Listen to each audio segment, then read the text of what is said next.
Christmas పండుగ పురస్కరించుకొని తెంగెళ్ల బాబురావు ఆధ్వర్యంలో కొతిరాంపూర్లోని శ్రీ సాయి వృద్ధుల ఆశ్రమంలోని వృద్ధులకు 40 బెడ్షీట్ల పంపిణీ చేశారు. చలికాలం ఉన్నందున వృద్ధులు చలిని తట్టుకునేందుకు తాము ఈ బెడ్షీట్లు దుప్పట్లను పంపిణీ చేసినట్లు కిరణ్ కుమార్ చెప్పారు. ఈ కార్యక్రమంలో సిఎస్ఐ రిటైర్డ్ పాస్టర్ బెంచ్మెన్ తంగెళ్ల కిరణ్ కుమార్, గూడ కిష్టయ్య, ముత్తమల్ల సంజువు, దాసం ప్రవీణ్ తదితరులు పాల్గొన్నారు.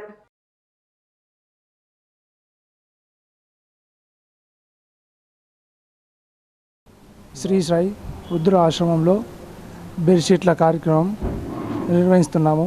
దీనికి నిర్వహించే వాళ్ళు తుంగ బాబురావు గారి ఆధ్వర్యంలో 40 మంది వృద్ధులకు బెడ్షీట్లు ఇవ్వడం జరిగింది.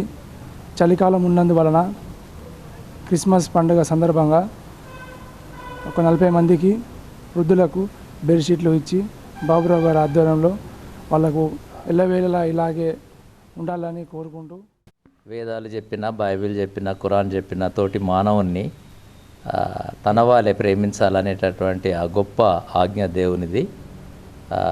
దాని స్ఫూర్తితో ఒక చిన్న కార్యక్రమం, అది ఒకవేళ ఆ సీడ్ మినిస్ట్రీ దాన్ని చేయుటలో అది ఘనమైంది కాకున్నా ఆ చిన్న కార్యక్రమం ద్వారా ఇది అనేకులకు స్ఫూర్తినిచ్చి అనేక వృద్ధాశ్రమాలు కట్టాలని, వృద్ధులను మరవక విడవక వెతికి అక్కడ చదాలని, వారికి ఆరోగ్యము, వారికి కాపుదల, భద్రత ఇవ్వాలని సకల మానవాళి మరి విశ్వ కుటుంబంగా భావించి జాతి కుల మత భేదాలు లేకుండా దైవ స్వరూపాన్ని వారిలో చూస్తూ